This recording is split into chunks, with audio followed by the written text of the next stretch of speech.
There's fiddler crabs all over the mud flats here.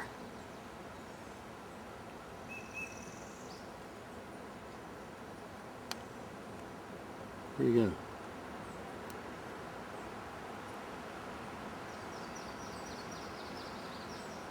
And periwinkles.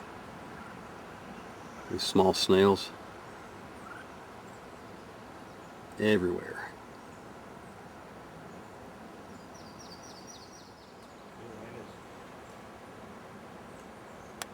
Somewhere I once read where the density of fiddler crabs in these salt marshes is something like 1 million per acre or something incredible like that.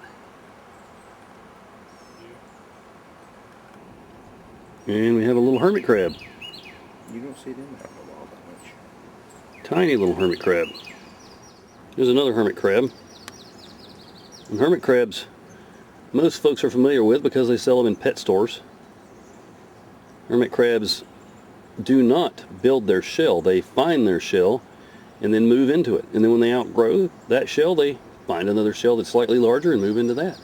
But without their shell, they will quickly die. And look at the periwinkles. All over the grass. Everywhere. I mean, millions and millions of them.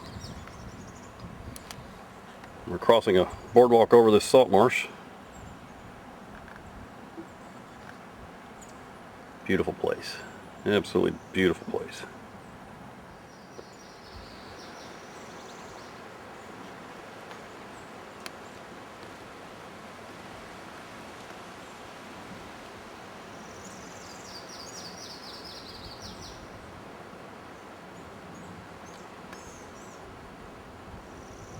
Oh, hey, this is Spanish moss.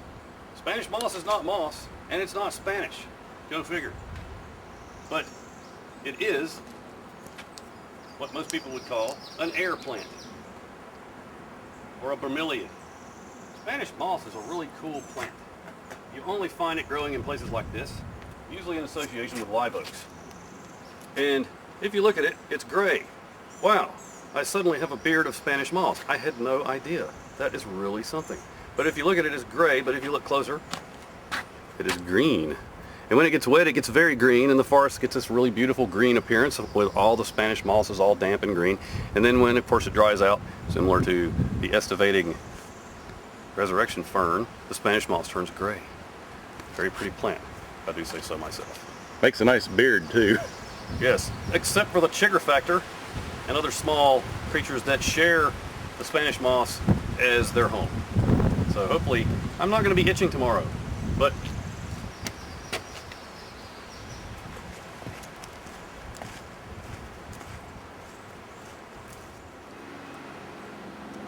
check this out. This is slime mold.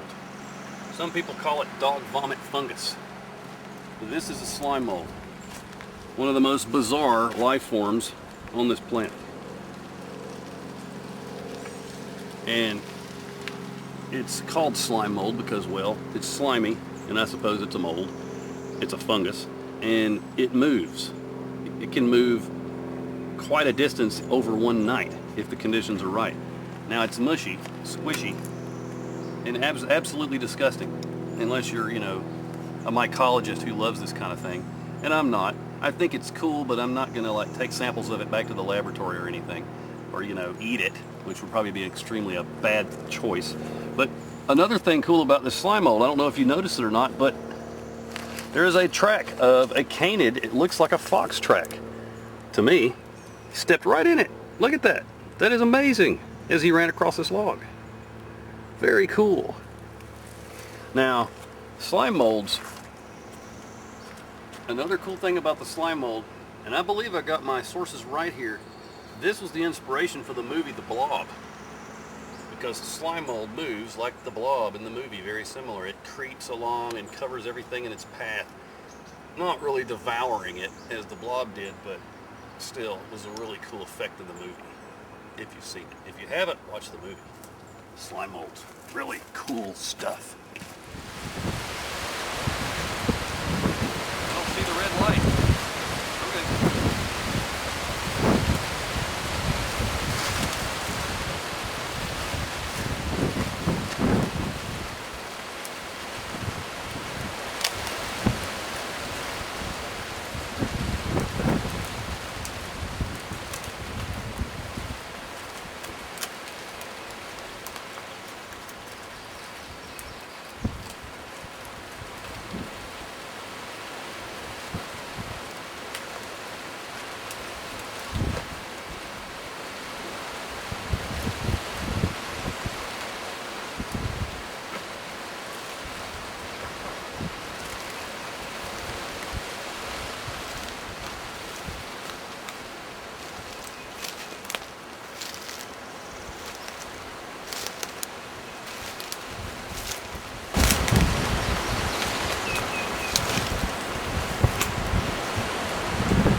This is a live oak. One of the most amazing trees down here. I don't like that.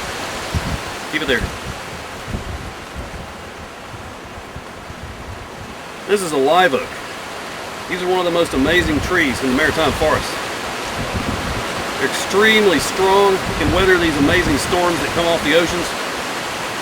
And the way their limbs sweep out from the trunk and almost touch the ground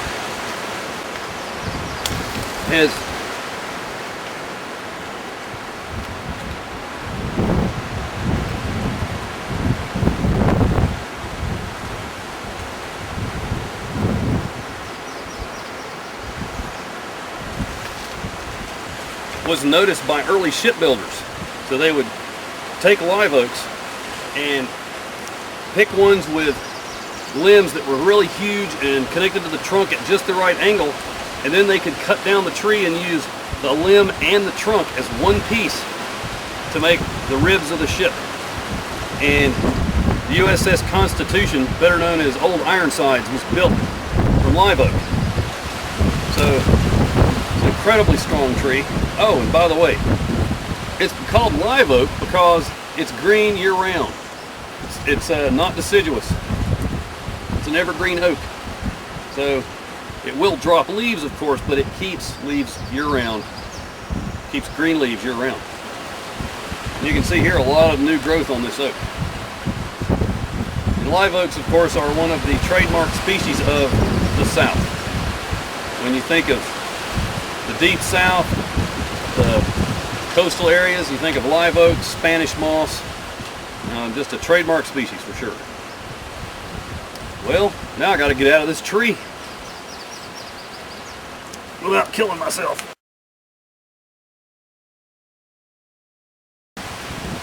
You should always climb trees. I mean, a kid growing up not climbing trees, something's wrong. Too many people worried about liabilities and people getting hurt, you know, but that's no excuse. You got to climb trees. Just be careful. Now watch me fall out of the tree because I said that.